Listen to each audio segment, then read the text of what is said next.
बाबा रामदेव जी। करने से होगा। कर हाँ। ये बीच वाले लड़की ताली नहीं बजा रही। हाँ बीच वाले नहीं बजा रही। करने से होगा। अमरीश पुरी जी अगर होते, अमरीश पुरी जी आप बड़े फैन हैं। अरे भाई गुलाटी, अरे भाई काजल तो हमारी बिटिया है, फिर उसे ही चुनाव में जितवाना। अकेला अमरीश पुरी कमाल, एक बार भाई के लिए जोरदार तालियां। चलिए कि मारा टीवी खराब हो गया, मारा टीवी खराब हो गया। देखो बहु और टीवी ने साथ साथ लेकर चलियो। 2 मिनट की कविता, उसके बाद मैं बड़ा स्थान लेता हूं और अब हमें बहुत बड़े कवियों तक पहुंचना है।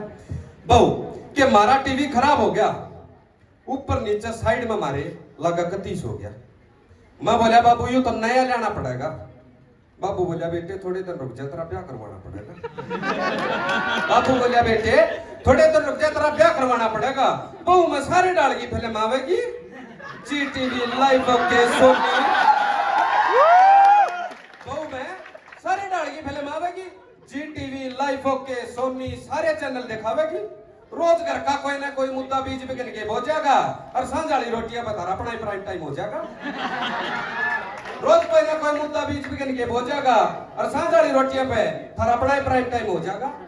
न्यू में करते करते शादी होगी, शादी के बर्बादी होगी। देखने का जो चाह था वो साचे छूट लिया और बहू जो लाई थी टीवी वो पिछले साल फूट लिया। बहू जो लाई थी टीवी वो पिछले साल फूट लिया। एक दिन मैं बैठक में लौटा, पंखे का देख कर मैं बाबू दी बोलिया कि बाबू जब मैं इस पंखा का लटक जाऊं तो मेरे प्राण निकल जाएंगे। कि बाबू जब मैं इस पंखा का लटक जाऊं तो मेरे प्राण निकल जाएंगे। बाबू बोला बेटे बोला नहीं आया करते, यह सोच सोच कर मैंने 60 का दिए तेरे भी निकल जाएंगे। और एक गुरु मंत्र देकर जा रहा हूं, एक आधी सेकंड का। भाई ये छोरा छोरी आजकल प्यार में पड़े हैं, मन नहीं पढ़ के देख लिया। छोरी मेरे में पढ़ ली, मैं छोरिया कम पढ़ लिया। कि छोरी बोली छोरे ते मैं तेरे ते घना प्यार करूं सू। छोरी बोली छोरे ते मैं तेरे तक घना प्यार करूं सू। छोरा छूटते बोलिया मैं इस प्यार तक घना डरू सू। छोरी बोली तो खाम का डरे से तेरे मेरे में के बुराई जब ये दुनिया करे से या कि तेरे कॉन्फिडेंस तो गए और देख मेरी जुल्फा में खो गए। या कि तेरे कॉन्फिडेंस तो गए और देख मेरी जुल्फा में खो गए। छोरा शाना था मेरा जीसा बोलिया धर्म कौन रह रहा धर्म।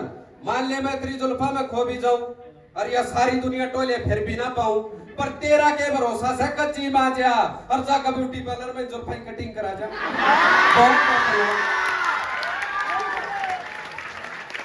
हेलो, एक बार जोरदार तालियां श्री ग्रुप साधना हाजी साधना जी किन्नर हमारे बीच में आए हैं।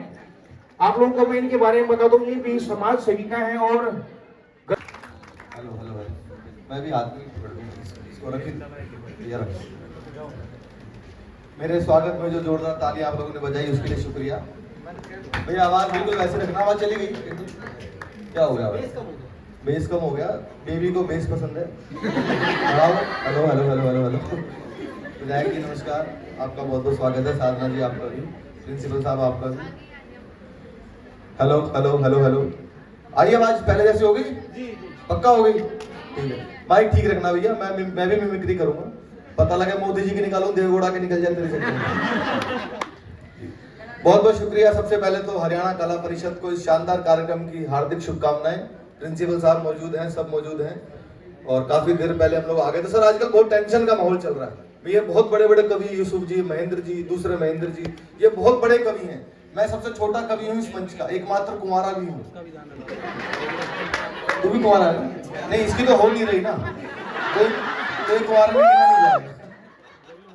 मैं सबसे छोटा कवि हूँ सर, ये बहुत बड़े बड़े कवि हैं। मेरा कविताओं में सिर्फ इतना योगदान है जितना हमारी क्रिकेट टीम में अनुष्का शर्मा का। क्या बात है। हम आए तो रजनी जी ने हमारा बहुत स्वागत किया। आज की कोऑर्डिनेटर भी है रजनी बेनीवाल जी, मैं इनके बराबर में बैठा हुआ था। आप पहले मुझे देखो फिर इनको देखो, हालांकि आप ऐसा ही कर रहे हो। आपको बिल्कुल ऐसा लगेगा जैसे सानिया मिर्जा के बाद मलिंगा देख लिया। अच्छा मलिंगा लग रहा हूँ, देख ये भी हंस रहा है जिसका अपनी खोपड़ी जयसूर्या के जैसी है।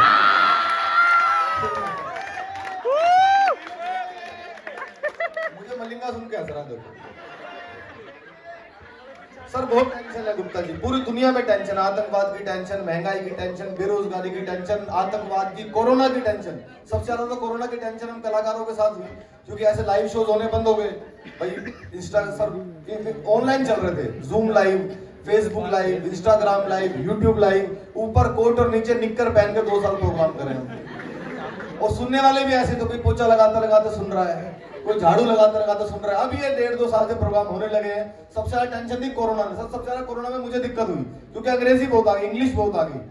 Sanitiser, vaccination, isolation, quarantine, cylinder, oxygen, ambulance. अच्छा, आधे देश को अंग्रेजी नहीं आती। एक आदमी रोज मेरे घर में घंटी बजाता, बोला भाई साहब सैनिटाइजर दे दो।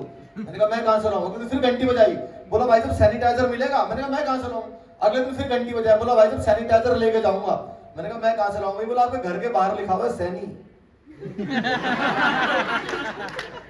मैंने सैनी देख के सैनिटाइजर मांग लिया। अच्छा है मैं चड्ढा नहीं हूं। पूरी दुनिया में टेंशन चल रही है गुप्ता जी। अभी हमारे यूक्रेन और रशिया की लड़ाई चल रही है। ये रवि भाई बहुत परेशान, बोला यार 1.5 साल, लगभग 1.25 साल हो गया, एक दूसरे के ऊपर मिसाइल पे मिसाइल मारे जा रहे हैं। दुनिया का नुकसान तो हो ही रहा है ना, हम क्या करें? भारत तो सबका भला चाहता है, हम तो पाकिस्तान का भी भला चाहते हैं, तो हम क्या करना चाहिए? मैंने कुछ नहीं करना, यूक्रेन को अपनी तोप के अंदर पतंजलि का शैम्पू डाल के फायर कर देना चाहिए। ये बोले उससे क्या होगा? मैंने कहा रूसी भाग जाएगी।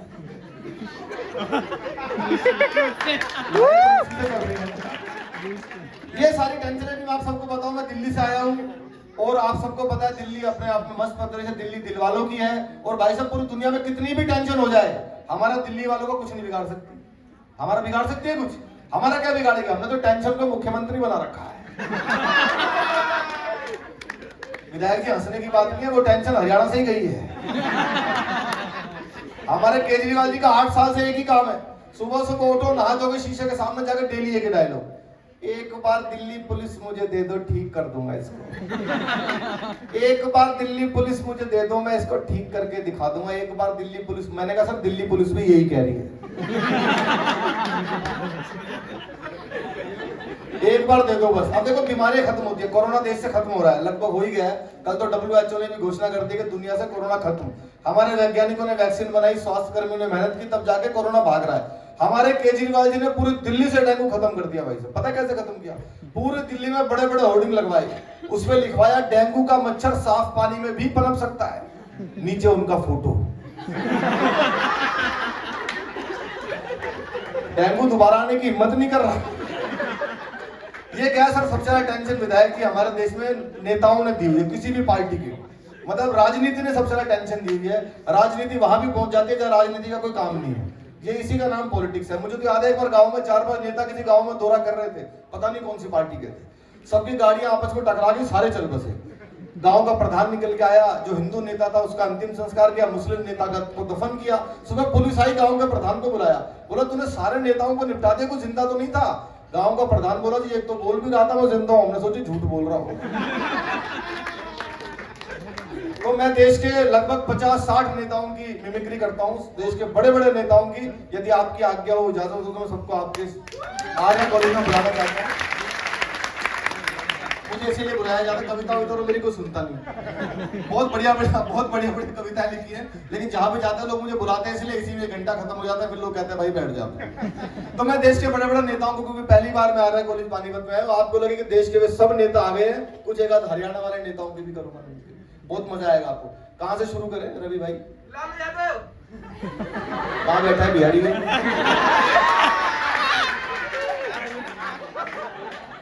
हाँ बिहारी होगा और हरियाणवी थोड़ी सुनेगा उसको। लालू जी हमारे देश के बहुत, क्योंकि ये गर्ल्स कॉलेज है, सबसे पहले तो लालू जी की बिटिया के लिए तालियां होनी चाहिए, जिन्होंने अपने पिताजी को किडनी दान की है, किडनी ट्रांसप्लांट की। एक बार तालियां बजाओ उनकी बिटिया ने। बहुत बड़ा काम है भाई साहब। सगा भाई के काम नहीं आता, बाप बेटे के काम नहीं आता। लालू जी देश के सबसे ईमानदार नेता है, सबसे ईमानदार है। जिस जेल का उद्घाटन किया था उसी में बंद रहे। सर जितने भी कलाकार हैं ना, सबने लालू जी की मिमिक्री जरूर की है। जितना वो हमारे काम आए उतना देश के नहीं आए। बहुत ईमानदार नेता। लालू जी अगर आते, एक बार भाषण दे रहे थे, सामने आप जैसे इंटेलिजेंट बच्चे बैठे थे, लालू जी ने 1 घंटे भाषण दिया, लड़का उठा, लालू जी को एक लाइन में निपटा दिया। अब आनंद लेना, सबको बुलाऊंगा मैं। लालू जी जैसी माइक पे नरेंद्र मोदी, नरेंद्र मोदी, भाइयों बहनों अच्छा दिन। नरेंद्र मोदी कब अच्छा दिन आएगा, कब आएगा अच्छा दिन, कब? नीचे से लड़का उठा, बोला जी 9वीं फेल आपका लड़का उप मुख्यमंत्री बन गया, और कितने अच्छे दिन लोग। 9वीं फेल। अच्छा, एक और नेता है क्या नहीं है अभी भी, नवजोत सिंह सिद्धू अभी है। मैं लाफ्टर 3 में था सर, सबसे यंग पार्टी। वो इतने दूर बैठते थे, हम लोगों को माइक ले जाकर रखना होता था, उनको हंसना होता था, पर वो हमसे पहले शुरू हो जाते थे। और आपने सिद्धू जी का भाषण सुना है, एक बार वो बोलना शुरू कर दें, या तो भगवान रुकवा सकता है या इमरान रुकवा सकता है। एक नया लड़का है, उसने जैसे ले जाकर माइक रखा, गुरु मैं कहता हूं तुझ में वो बात है, तू ही है जो सागर को नदी दशक को सदी बना देगा। माय डियर फ्रेंड, तुम्हें वो कला है, नदियां नाले पर्वत झरने सागर सागर। बंदा डर गया, बोला जी माफ करो, मैं तो माइक टेस्ट करने आया। भाई आवाज में मजा नहीं आ रहा, बढ़ा दो उसको, थोड़ी सी बढ़ाओ और बढ़ा के छोड़ दो उसको, बिल्कुल दूर हो जाओ इससे। हेलो हेलो हेलो, हाँ बाहर आ जाओ अब, बस अब छोड़ो, छेड़ना मत, बैठो। इससे पत्नी वाला व्यवहार करो, दूर रहो इससे, इसका मुंह मत लो वहां। लेकिन आगे बस बहुत सारे नेता हैं रवि भाई। अच्छा विधायक जी, कुछ नेता ऐसे होते हैं जिनका भाषण समझ में नहीं आता, बहुत समझ में आता है, बहुत जोर लगाना पड़ता है। एक तो स्वर्गीय मुलायम सिंह यादव जी, हम मुझे बहुत बुलाया उन्होंने, प्रोग्रामों में खूब बुलाते थे, बहुत ध्यान से सुनने में समझ में आता था क्या बोल रहे हैं। ऐसी एक और नेता जिनका भाषण अगर ध्यान से ना सुनो तो समझ में नहीं आता कि बोल क्या रहे हैं। राजस्थान के मुख्यमंत्री अशोक गहलोत जी, नहीं आता भाई साहब उनका भाषण सुनो। हमारे राजस्थान के अंदर जो हमारी कई के भी प्रियंका जी आगे भाभी बात बोली कि भाई राजस्थान में आप आओ, उसके बाद जो आई भाजो यात्रा हमारे राजस्थान में, हम लोगों को बजे भी बात मानती है, कोई नहीं समझ आती हमारे। फिर आए प्रियंका जी राहुल जी को लेके हमारे सामने, तो उनने कही कि भाई हम कहे बात मानते, हमें सुनी कि हमारे राजस्थान में आके कुछ बोलते हैं, जब हमारी बात हुई कांग्रेस जीतेंगे भैया। होता है भाई साहब, कहीं नेता नहीं समझ में आता। लेकिन मैं एक दो मिमिक्री आपको ऐसे सुनाऊंगा जिनको आपने पूरे देश में कभी किसी कलाकार की मुझे शायद ना भी सुनी हो, बहुत आनंद आएगा। हालांकि माइक थोड़ा सा गड़बड़ कर रहा है, पर मैं कोशिश कर रहा हूँ, मैं अपनी घटाऊंगा बढ़ाऊंगा और क्या करूंगा। माइक तो जैसा है, हरियाणा का माइक है भाई साहब, अब जहां तक कहूंगा तो लट बन जाएगा। है जी, आज खोस भी लेगा, भरोसा थोड़ी हरियाणा में। मैं चाहता भैया माइक अब छेड़ो मत यार, फिलहाल हाथ ही मतलब क्यों छेड़ रहे हो, पता नहीं यार कुछ मतलब बीमारी है क्या इनको कुछ, पता नहीं। 2 मिनट बाद टी टी भाई अच्छी आ रही है आवाज, भाई जी बहुत बढ़िया आ रही है। अब माइक बिल्कुल ठीक है आपका, मैं मजाक कर रहा हूँ, सीरियसली मत नाम ले दूंगा उनका। 5100 रुपए का इनाम रवि भाई की तरफ से माइक वाले को, बस अब बहुत सारे नेता हैं। और नेता है सर हमारे देश के रक्षा मंत्री राजनाथ सिंह जी, आप जानते हैं राजनाथ सिंह जी को, लड़कियां भी जानती हैं। लड़कियों का पॉलिटिक्स से सर कोई लेना देना नहीं होता, इनके पास कोई आते, इनके पास कभी कोई वीडियो आएगा ही नहीं ऐसा पॉलिटिकल टाइप का। इनके पास अलग ही वीडियो आते हैं, ट्रेन में डांस करता हुआ, जहाज में डांस करता हुआ, जिम में डांस करता हुआ, ऐसे ऐसे ट्रेन की छत पर डांस करता हुआ। इनका कोई लेना देना नहीं होता पॉलिटिक्स से।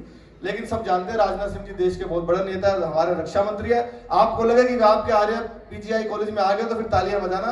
राजनाथ सिंह जी जब लोकसभा में भाषण देते हैं, अध्यक्ष महोदय, जहां तक प्रश्न पाकिस्तान का है तो हमारी सरकार ने डंके की चोट पर मैं स्पष्ट संदेश देना चाहता हूं कि पाकिस्तान से अब कश्मीर पर कभी कोई बात नहीं होगी, बात यदि होगी तो पीओके पर होगी।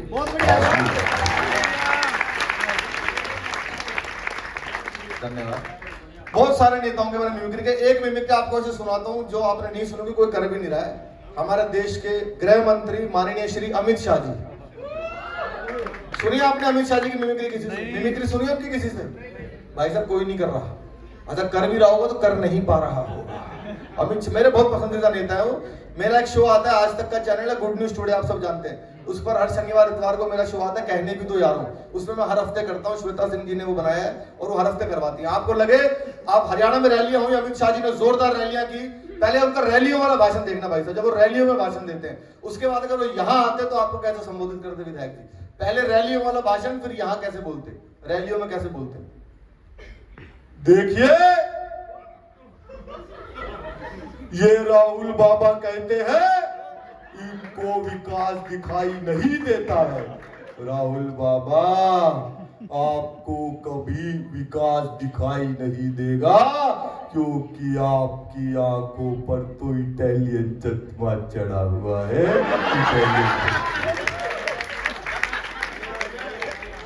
ऐसी बोलते हैं। अगर वो यहाँ आते गृह मंत्री जी, देखिए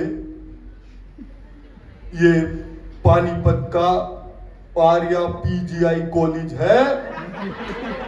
ये कैमरे वाले उधर उधर बैठो, आप बहुत अच्छी रिकॉर्डिंग कर रहे हैं, लेकिन आप देखिए मैं आपको बहुत शुभकामनाएं देता हूँ। हरियाणा कला परिषद की तरफ से आपको बहुत शुभकामनाएं हैं। और गुप्ता जी, मैं इतना ही कहना चाहता हूँ भाई, जितने भी लोग यहाँ पर हैं और तालियां नहीं बजाते हैं, उनको हम देखेंगे।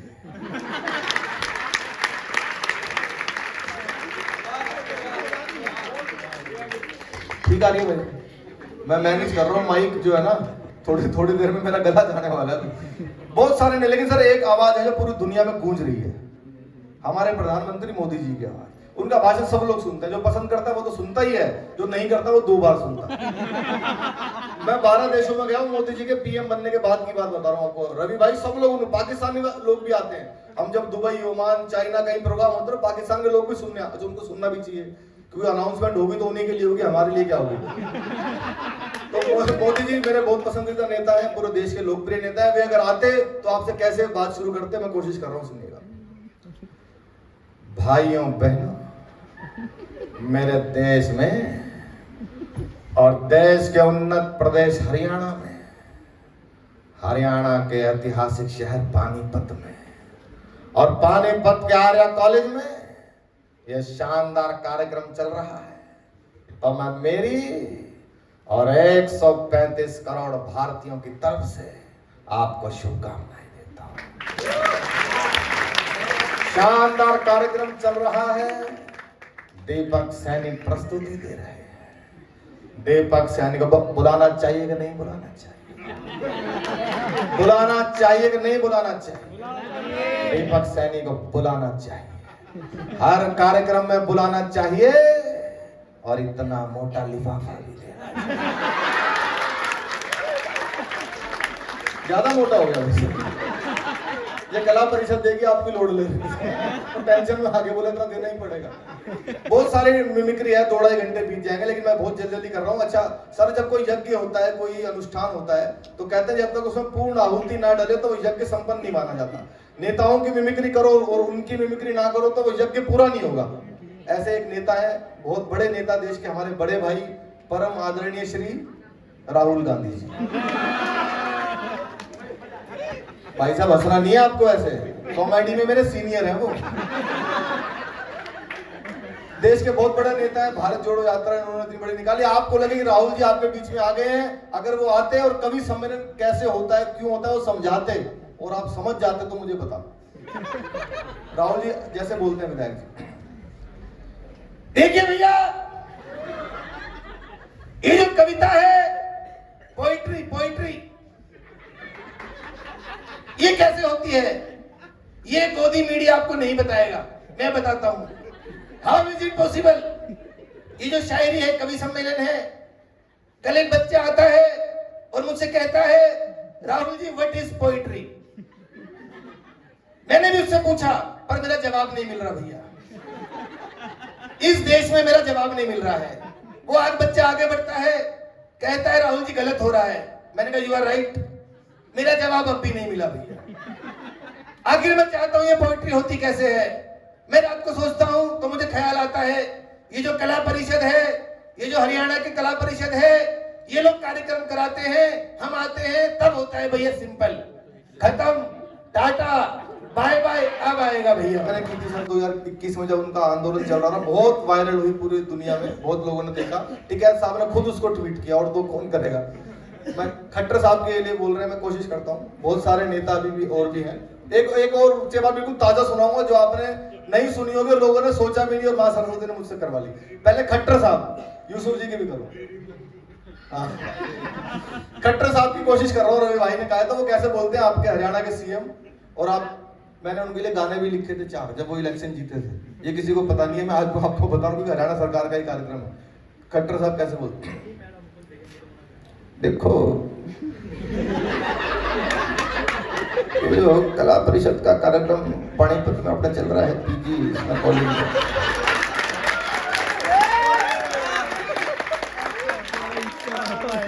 हम तो बस ये मानते हैं कि भाई बेटियों के कॉलेज में कविता होनी चाहिए, उनको पता लगना चाहिए। और इसमें तो क्या कोई वो होता नहीं कि भाई अपना पानीपत के अंदर चल रहा है।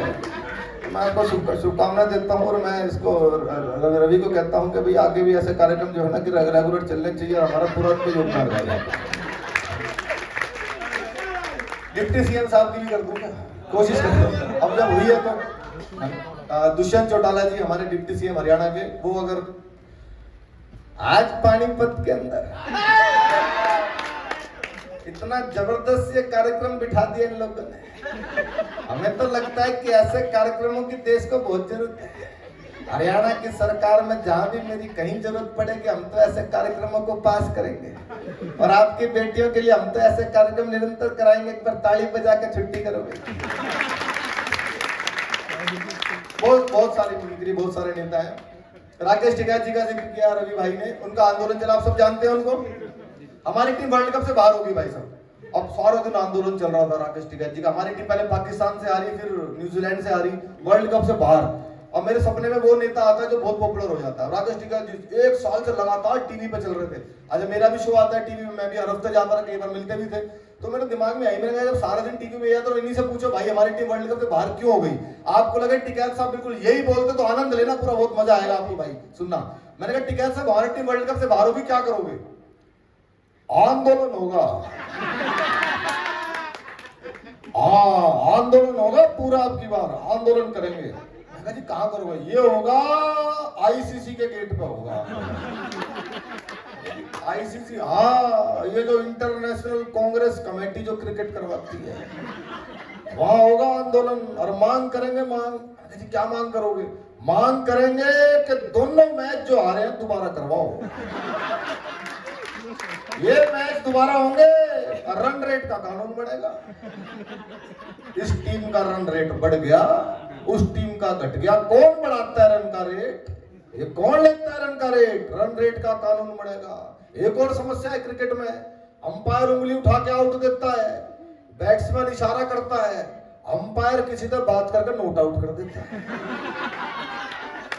ये कौन है बीच में जिसकी अंपायर से बात होती है, उसकी जांच होगी, सीबीआई बैठेगी।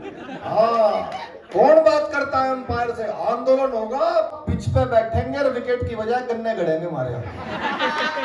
धन्यवाद। मैं एक बिल्कुल ताजा मिमिक्री अंत में आपको सुनाऊंगा, क्योंकि हमारा देश हिंदुत्व का, सनातन का देश है। हमारे देश में बाबा भी, जैसे भाई ने बताया, बाबा रामदेव भाई सर, बाबा जी ने बहुत बड़े बड़े आंदोलन किए। नेताओं ने टेंशन दी, बाबा ने उससे ज्यादा नेताओं को टेंशन दी। बाबा एक बार योग सिखा अचानक बाबा की एक आंख फड़कने लगी। किसी ने कहा बाबा आपकी आंखें में कुछ प्रॉब्लम है क्या। नीचे बैठ जा, कपालभाति कर रही है। तभी बाबा के पास एक फोन आया, बोला देश के सारे नेता आएंगे, अपनी अपनी समस्याएं बताएंगे। बाबा ने कहा बुलाओ सारे नेता सामने। बाबा मंच पे, नेताओं ने कहा बाबा हमें भारत से करप्शन खत्म करना है, क्या करें बताओ। कुछ नहीं करना, पहले चटाई बिछाओ। बिछाओ पूरी बिछाओ। अब अपना पेट धीरे धीरे अंदर करो, इतना भी नहीं कि वापस आए तो किडनी भी पहचान ली।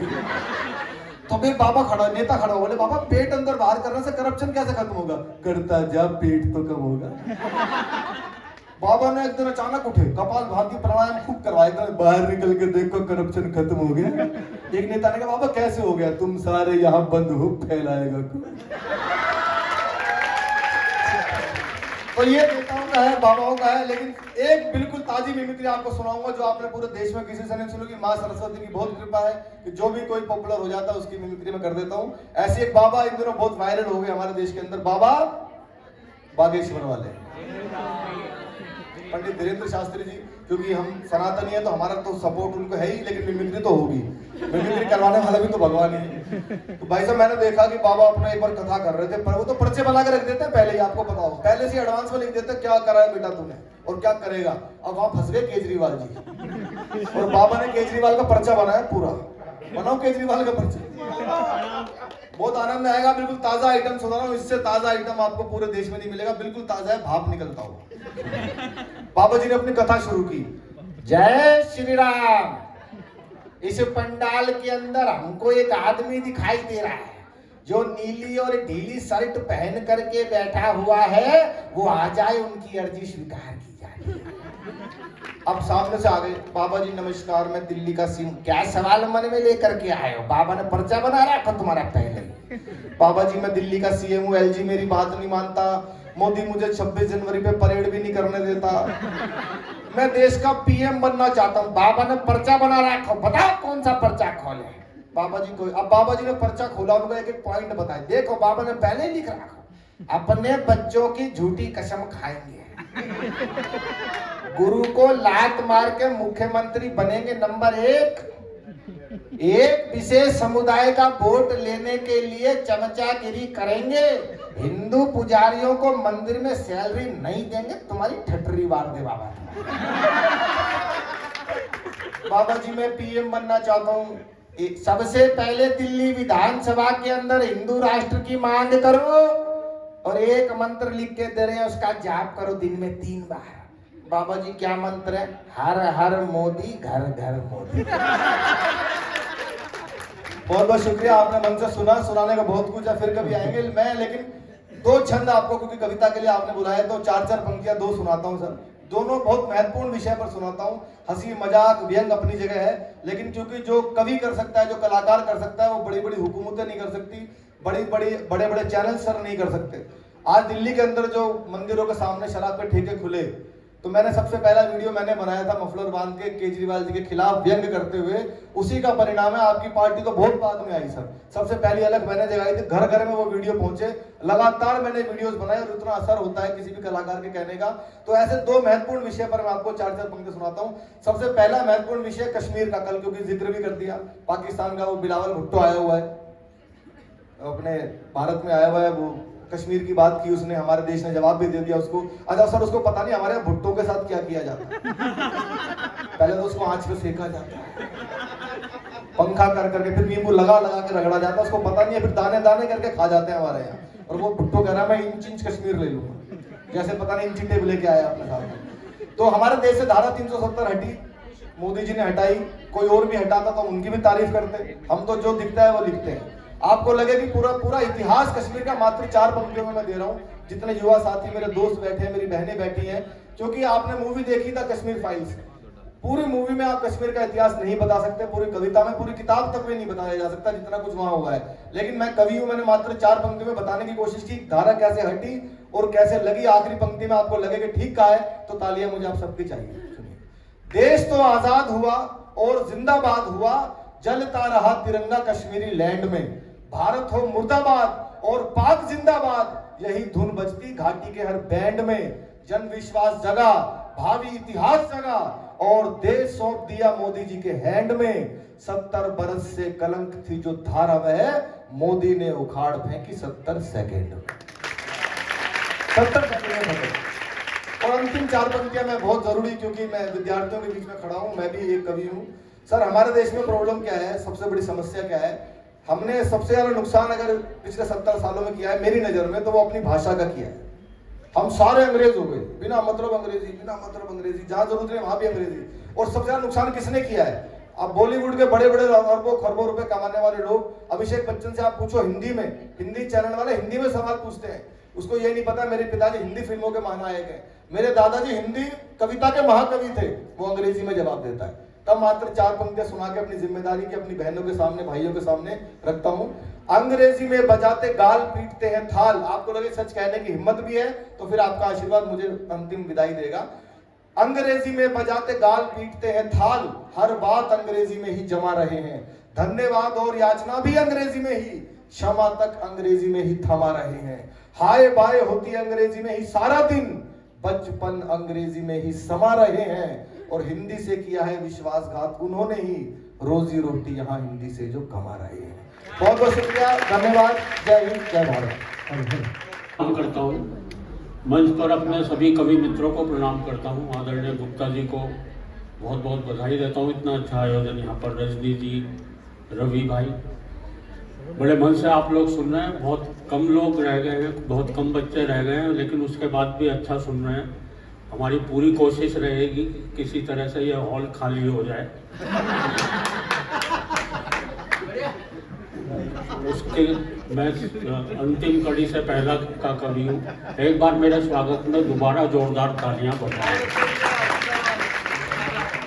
तालियां इसलिए बजवा रहा हूँ क्योंकि बाद में भरोसा नहीं है। एक दो छोटी छोटी कविताएं मैं भी आपको सुनाऊंगा, पसंद आएंगी ठीक है, नहीं तो 3-4 और सुनाऊंगा। बहुत मन से सुन रहे हैं आप, इतने मन से सुन रहे हैं। हर जगह कवियों को इतने अच्छे ढंग से नहीं सुना जाता भाई साहब। कहीं कहीं तो हमें ऐसे उखाड़ने वाले लोग मिलते हैं, कवि अपनी कविता की एक लाइन पढ़ता है, सुनने वाले इतने उस्ताद दूसरी लाइन अपनी तरफ से। बिल्कुल सच्चा किस्सा बता रहा हूँ आपको। दिल्ली में मेरे पड़ोस में एक कवि सम्मेलन चल रहा था। एक नए नए कवि आए, आते ही उन्होंने कविता की एक लाइन पढ़ी, बोले मेरी मम्मी ने कुत्ते का एक पिल्ला पाला। कभी श्रोताओं में से खड़ा हुआ बोले और उसे मंच पर छोड़ दिया। ये तालियां बजाने वाली बात नहीं थी, क्योंकि ये कविता मैंने नहीं सुनाई थी, किसी और ही कवि ने सुनाई थी। पर इस तरह की दिक्कतें अक्सर हमारे साथ आती रहती। हमारे गीतकार गीत पढ़ने खड़े हुए, धरा बेच देंगे गगन बेच देंगे, धरा बेच देंगे गगन बेच देंगे। तभी एक आदमी खड़ा हो गया, बोले भैया ये बता दे फिर कहाँ रहेंगे जब सारी चीजें बेच दोगे। और अभी तो मैं पिछले दिनों गुप्ता जी जेल में गया, आप गलत अर्थ ना निकाले, वहां कवि सम्मेलन था। जेलर महोदय ने कवि सम्मेलन करवाया था और ये सोच के करवाया था कि शायद कैदियों की सजा में थोड़ी बहुत कमी रह गई है। बोले इसलिए ने सबको कविताएं सुनवाई जाए। अच्छा, नीचे सारे कैदी बैठे हुए थे लाइन लगाए हुए। एक कवि आए वीर रस के थे, बड़ी जोर से चीखते हुए बोले आदमी यूं हालातों में जकड़ा ना जाता, आदमी यूं हालातों में जकड़ा ना जाता। नीचे एक चोर कैदी बैठा था, बोला भैया कुत्ते की पूंछ न दबती तो मैं पकड़ा ना जाता। एक बार तालियां बजा दे, मैं शुरू होता हूँ। बहुत हमारे विधायक जी चले गए, वरना वो सुनते तो वो भी आनंदित होते हैं। हम राजनीति पे ज्यादा कुछ नहीं कहते और राजनीति से भी हमें हास्य मिल जाता है। हुआ क्या कि मेरे यहाँ दिल्ली में चुनाव हुए, एक बड़ी दिलचस्प घटना मेरे मोहल्ले में घटी। एक लड़के ने एक लड़की को कमल का फूल भेंट किया। अच्छा, लड़की को गुस्सा आया, उसने तुरंत उस लड़के के गाल पर एक तमाचा दे दिया। लड़का बोला तुमने ये क्या किया? लड़की बोली कुछ नहीं किया, तुमने अपनी पार्टी का चुनाव चिन्ह दिया था। मैंने अपनी का दे दिया।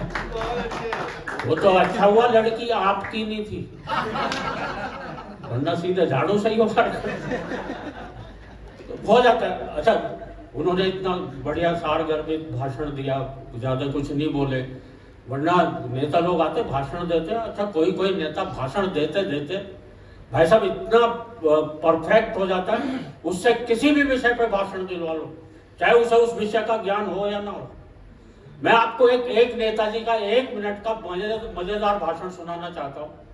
हुआ क्या कि मेरे मोहल्ले में एक वाटर टैंक बना, उसका उद्घाटन करने जो नेताजी आए उन्होंने क्या मजेदार भाषण दिया।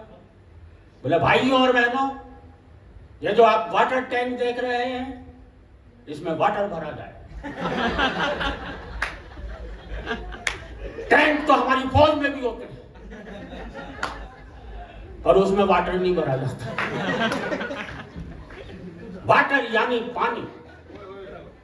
जैसे नई बात बता रहे हैं, पानी 2 प्रकार का होता है, एक साफ पानी, एक गंदा पानी। अच्छा, एक दारू ज्यादा पी लेते हैं ये अच्छी बात नहीं।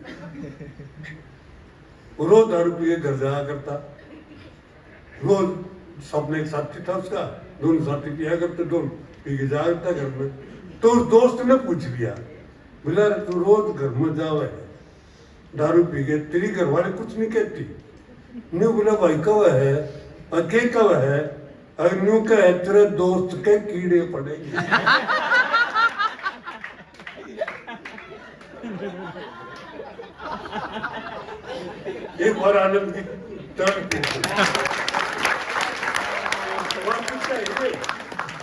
एक वो दारू पिया कर देख चले गए, बोले वो आंटी जी आपकी लड़की का हाथ चाहिए। वो बोली तो वो है ना दारू जो गली में पड़ा पड़ा दारू पिया कर गली में पड़ा है। नो बोला आंटी जी कसम से मैंने 6 महीने हो गए दारू छोड़ दी। बोला फिर तो मैं जमा नहीं करूँ चल जो दारू छोड़ सके है वो बोला लुंगाई नहीं।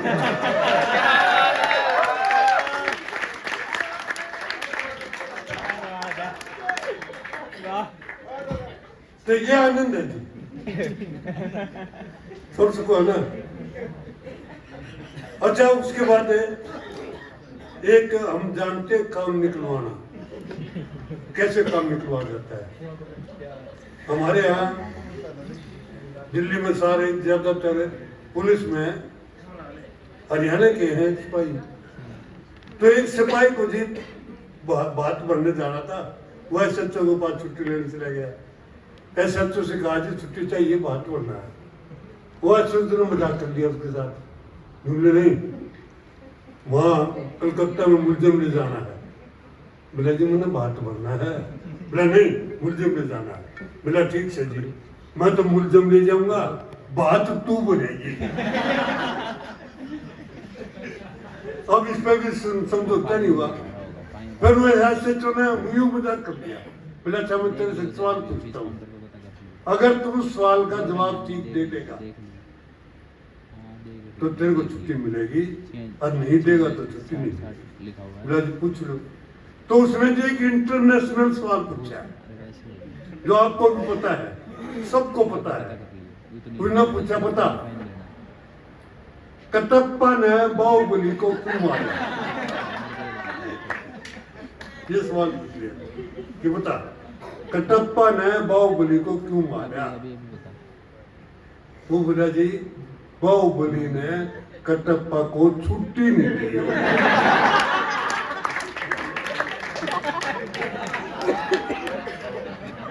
SHO बोला तुमने कितनी चाहिए। अब 2 दिन की चाहिए, अगला ने बोला जी 2 हफ्ते की। आज तो जा। तो ये आनंद मौज मस्ती जो है जी, समाप्त करें हम। आनंद मौज मस्ती मैं ये कहा करता हूँ कि आनंद मौज मस्ती ये पैसे से नहीं आती साहब। आनंद मौज मस्ती ये पैसे से नहीं आती है, इसके लिए दारू पीनी पड़ती है।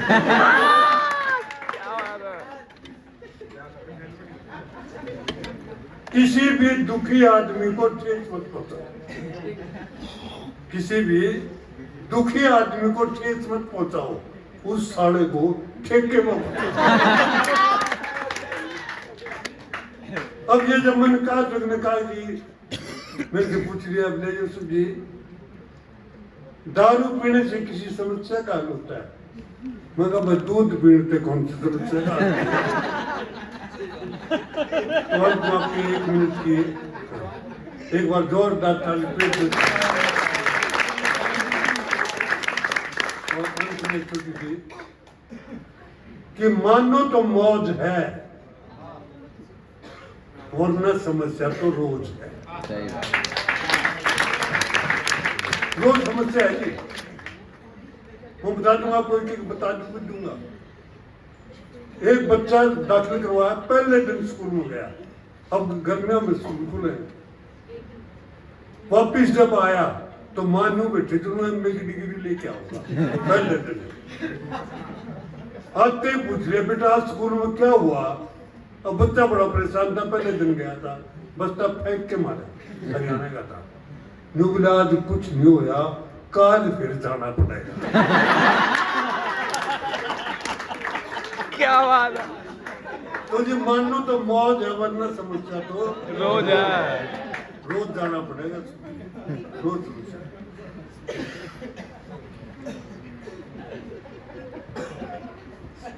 एक बिल्कुल हर घड़ी है समस्या, हर घड़ी है और आपके सामने खड़ी है।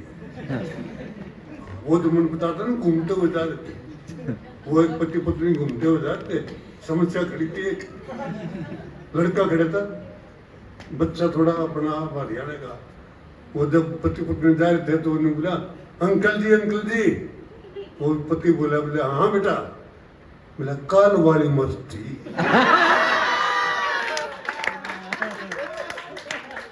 होगी समस्या सारी,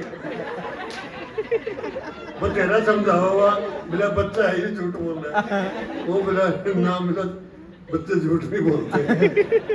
तो ये हर घड़ी है आपके सामने खड़ी है, हर पल है, और हर समस्या का हल है, लेकिन शर्त यह है कि समस्या दूसरे की होनी चाहिए,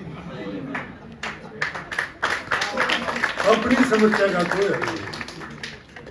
समस्याओं का जिंदगी में आना ये पार्ट ऑफ लाइफ है, समस्याओं का जिंदगी में आना ये पार्ट ऑफ लाइफ है, और समस्याओं में से हंसकर गुजर जाना ये आर्ट ऑफ लाइफ है। और बहुत बहुत धन्यवाद आपका। रिश्ते बनते रहे इतना ही बहुत है, रिश्ते बनते रहे इतना ही बहुत है, आप सब लोग हंसते रहे इतना ही बहुत है।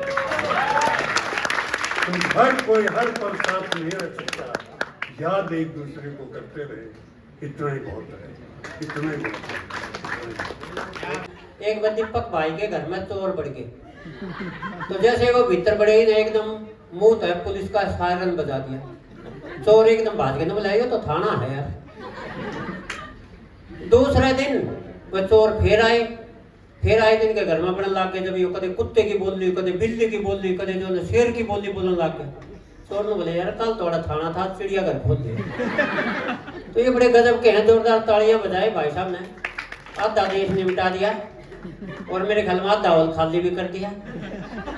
एक छोरी जाती 4 छोरे निकल जाते, एक छोरी जाती 4 छोरे निकल जाते। ऐसा मत करो बेटा, देखिए मैं हरियाणा में मैं ईसा मास्टर हूँ जी का मास है ही नहीं। सच्ची बात बताऊं, इस सब हास्य दिवस है, आपको हंसाने के लिए आए हैं। कई छोरी थी तई सूंगड़ा मुंह करके बैठी, एक तो घना सूंगड़ा था कर रही, वो के बात हुई गुंडा लागू नु बोला ना तेरी शक्ल मेरी सासू तो मिला है।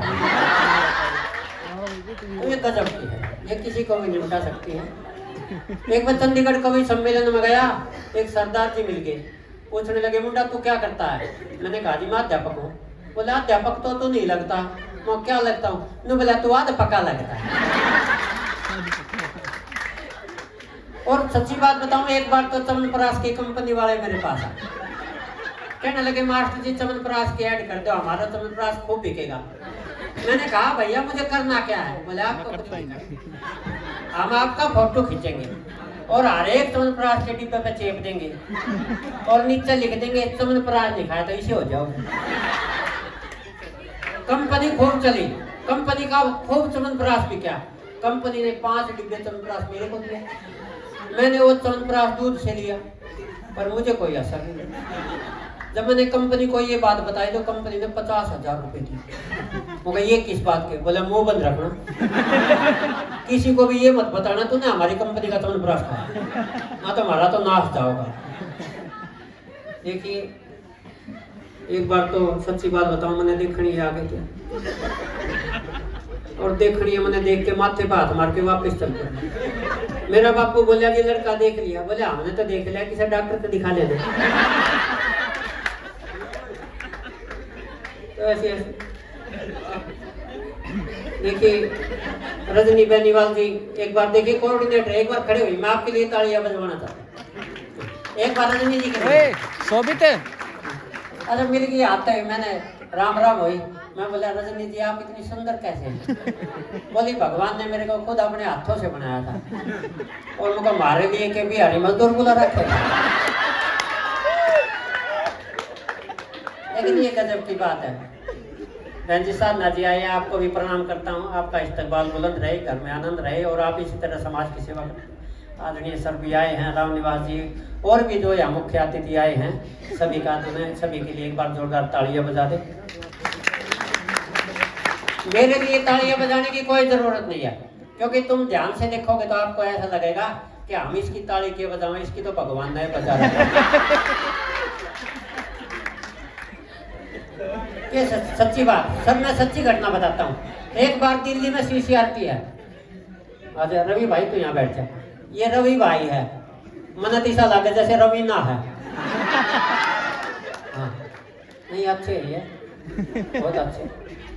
देखिए रवि हो कवि हो ये बहुत बढ़िया है। रवि की शादी हुई, इसकी पत्नी ने घर जाकर अपनी माँ तक बताया, माँ एक बात बताऊँ, हाँ जिससे मेरी शादी हुई ना वो कवि भी है।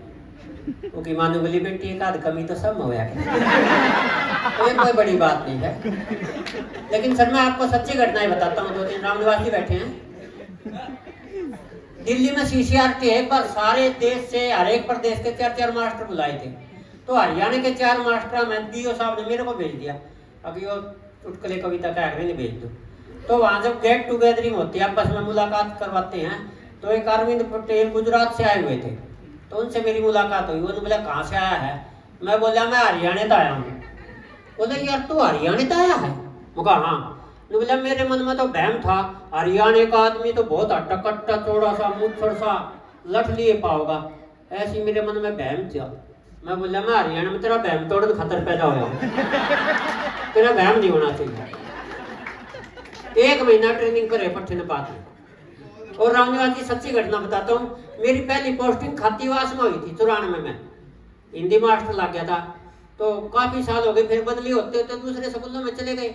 अब वो खातीवास स्कूल का एक फोरा मिल गया, पहले तो वो कई देर मैंने देखिए गया, फिर मेरे दरवाजा बोले जी आप महेंद्र मास्टर हो ना जो हमने हिंदी पढ़ाया करते?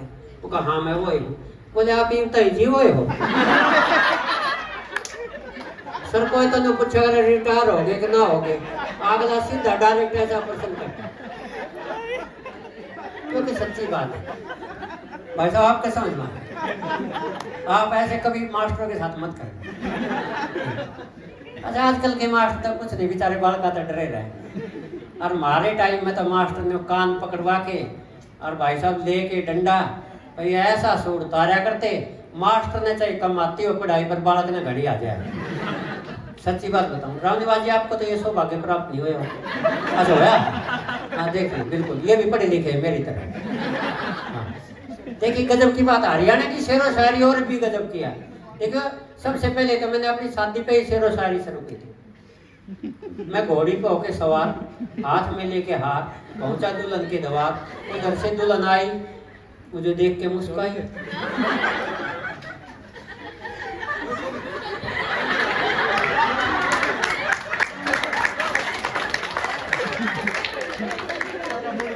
मुझे देख के मुस्काई, मेरे करीब आई और तुरंत हमने माला डाली। तो दुल्हन ने शेर कहा, छैल सभी लगा भरो। हाँ ऐसा लगा जो मेरे तगा भरो कोई सहायक हो। बोली छैल सभी लगा भरो, सोना और होशियार, और इतना सुंदर पति मिला तेरी जय हो करता है। अब वो माला न डाले, ये दीपक भाई भी गए थे मेरे साथ, ये बोले भाभी जी माला डालो। बोले ऐसे नहीं डालूंगी। बोले कैसे डालोगी? बोले इनसे मेरे लिए भी एक शेर गवाओ। एक शेर बोलेंगे तब डालूंगी। अब दीपक मेरे बोले मास्टर जी जल्दी शेर बोल। अब नया नया कवि बना था, लेकिन शेर तो बोलना ही था। मैंने दुल्हन की तरफ देख के तुरंत 4 लाइनें बनाई कि हाथ में मेहंदी पाँव में मेहंदी, और तूने मेहंदी खूब रचाई जी, हम तो तेरा बेटा बेटी तो हमारी माई जी। तो इस तरह हमारी शादी हुई थी। सर गजब की है, कई बच्चे तो नोट कर रहे हैं, शायद ये भी बोल देंगे वैसा ही। अच्छा वो ब्याह था, ब्याह होया पाछा है भाई, दुल्हन के पास दूल्हा जाता है तो उससे पूछता देखो सारे काम है पाछे। दुल्हन मिले, तेरा नाम क्या है? वादो बोले कार्ड पे तेरी बुआ का नाम लिख रखा है।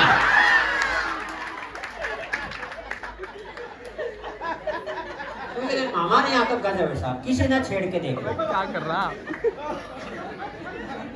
नहीं सच्ची बात बताऊं, जो देखिए हमारा बुढ़ा हेलीकॉप्टर बैठा है भाई साहब, ये उड़ेगा ना जब इतना आनंद आवा, कमाल है। इधर ये महेंद्र राज ने भी देखो, एक तो महेंद्र मास्टर ने देखो जी का मास है ही नहीं, एक जो महेंद्र राज ने भी देखो, भगवान के घर में देर भी है अंधेर भी है। सच्ची बताऊं रामनिवास जी आप देखोगे मन में देखोगे ना तो आपका मन में नहीं लगेगा भाई इस आदमी ने कद्दे की सगा कुछ नहीं खाया। अरे किधर ही 2.5 महीने देखो आपको ऐसा लगेगा इसने किसी का छोटा ही नहीं होगा। गजब का।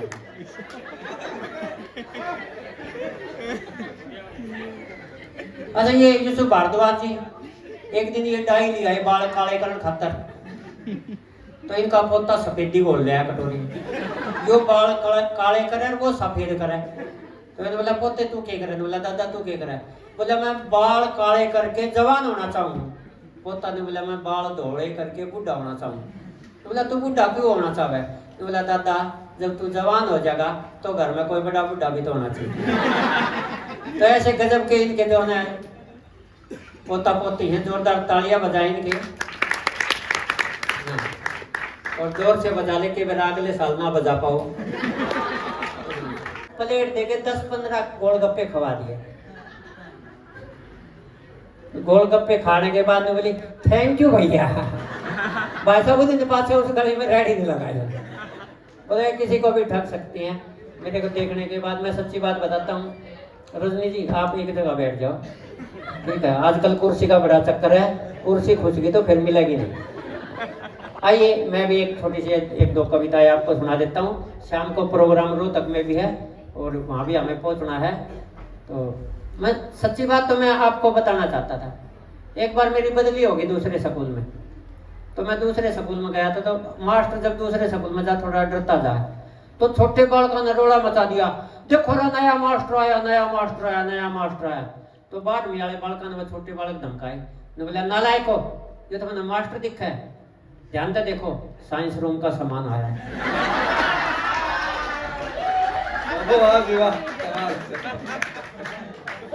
सच्ची बात बताऊं मैं एक सच्ची घटना और सुनाता हूँ सर आप बोर तो नहीं हो रहे?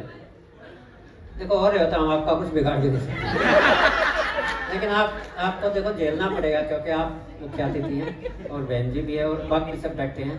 लेकिन थोड़ी देर का आनंद हो रहा है सर।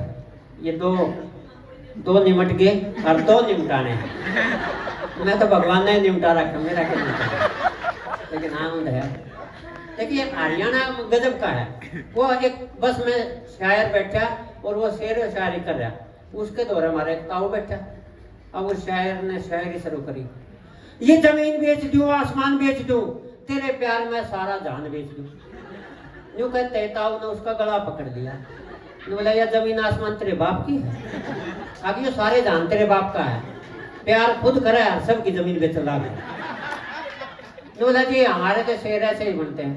ताऊ ने बोला फिर मेरा शेर सुन बाहर की एक भी चीज नहीं बिकेगी। अब ताऊ ने शेर सुनाया हरियाणवी ताऊ ने बोला अपनी भैंस बेच दूं और अपनी गाय बेच दूं और तेरे प्यार में पप्पू की माँ बेच दूं।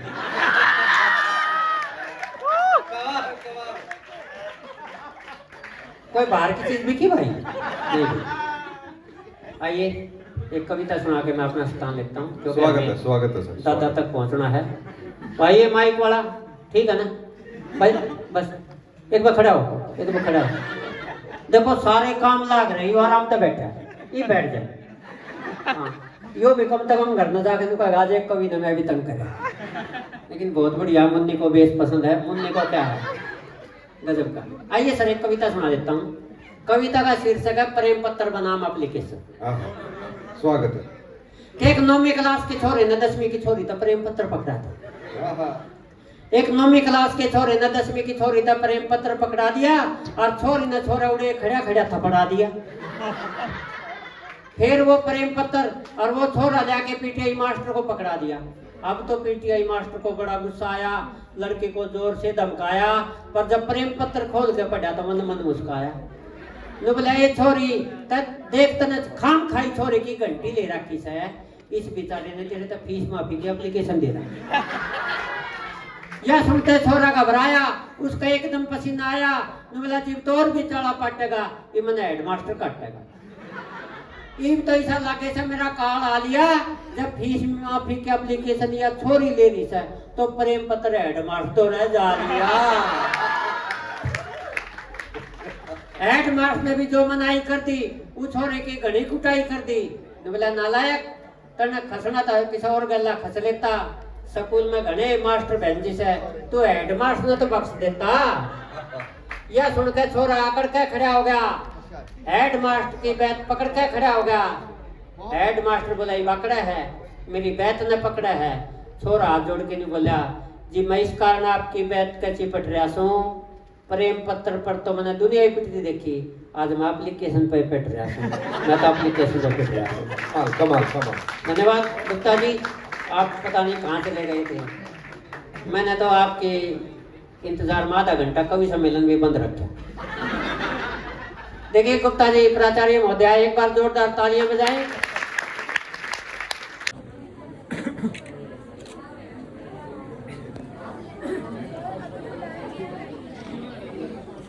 आज के समय में बेटा सबसे मुश्किल काम है हंसना, और उसके लिए कितने अच्छे तरीके से आप बच्चों को ये एंटरटेन कर रहे हैं, तो आपको तो इस बात के लिए धन्यवाद ही होना चाहिए कि बहुत दूर दूर से आर्य कॉलेज के बच्चों को अपना आशीर्वाद देने के लिए हरियाणा कला परिषद की ओर से सभी जो कवि मेहमान हैं आपके बीच में आए हैं। मैं पूरे आर्य कॉलेज परिवार की ओर से आप सभी का सर स्वागत करता हूं, अभिनंदन करता हूं। और जो मुख्य अतिथि हैं हरपाल डांडा जी आपके बीच में बेटा आए हैं, कोई नाम ऐसा नहीं है जिसको परिचय की जरूरत है, आप सभी जानते हैं बेटे। आदरणीय महिपाल डांडा जी जो आर्य कॉलेज के स्टूडेंट रहे हैं और बहुत ही मिलनसार, बहुत ही उच्च स्तर के समाज सेवी। आप एलडीगो में रहते हैं, मैं भी एलडीगो में रहता हूं। जब भी जाना होता है वहां पर जो भी नागरिक हैं, जितनी भी समस्याएं लेकर के आते हैं, किसी को भी लाग लपेट ना करके तुरंत उसका समाधान वो करवाते हैं बेटा। महिपाल जी से जितना हो पाता है, क्योंकि सब उनको बाहर भी जाना पड़ता है, महिपाल जी पूरा समय देते हैं। और जो रह जाता है या जहां उनको लोकल फॉलो अप करने की जरूरत होती है, हरपाल जी उतनी ही मैं कहूँगा तन्मयता के साथ ये रहता है कि मेरे शहर पानीपत के लोगों के काम नहीं रुकने चाहिए। किसी भी स्तर पर जो है उनका प्रयास यही है कि प्रभु ने हमें शक्ति दी है किसी का काम करवाने के लिए, तो डेफिनेटली वो हर व्यक्ति का कार्य करवाने का पूरा प्रयास करते हैं। और इतना बिजी शेड्यूल होते हुए हरपाल जी आज आए हैं बच्चों को ब्लेसिंग्स देने के लिए, हमारे जो कवि हैं उनके सम्मान के लिए। तो मैं आर्य कॉलेज फैमिली की ओर से अपने भाई हरपाल जी का बहुत बहुत स्वागत करता हूं, अभिनंदन करता हूं। आर्य कॉलेज आपका अपना कॉलेज है। जब भी महिपाल जी को मैंने कोई काम कॉलेज से संबंधित, कॉलेज के बच्चों से संबंधित, फोन पर भी अगर मैंने कभी काम कहा है तो तुरंत वो काम हुआ है बेटा। जितनी भी कोई कॉलेज के बच्चों की कोई समस्याएं होती हैं, यदि मुझे कभी सहयोग की जरूरत हुई तो सबसे पहले महिपाल जी सबसे आगे आए हैं। और ये आप भी देखना बेटा, जब भी कोई काम हो तुरंत निसंकोच इनके पास जाइए, तो तुरंत उनका समाधान निकालने का वो प्रयास करते हैं। और ऐसे ही लोगों की आज के समय में राजनीति में जरूरत है बेटा। आने वाला समय जो है मैं कहूँगा बहुत बढ़िया है, क्योंकि हरपाल जी जैसे, महिपाल जी जैसे जो कर्मठ व्यक्तित्व हैं वो राजनीति में अपनी कर्मठ सेवाएं दे रहे हैं।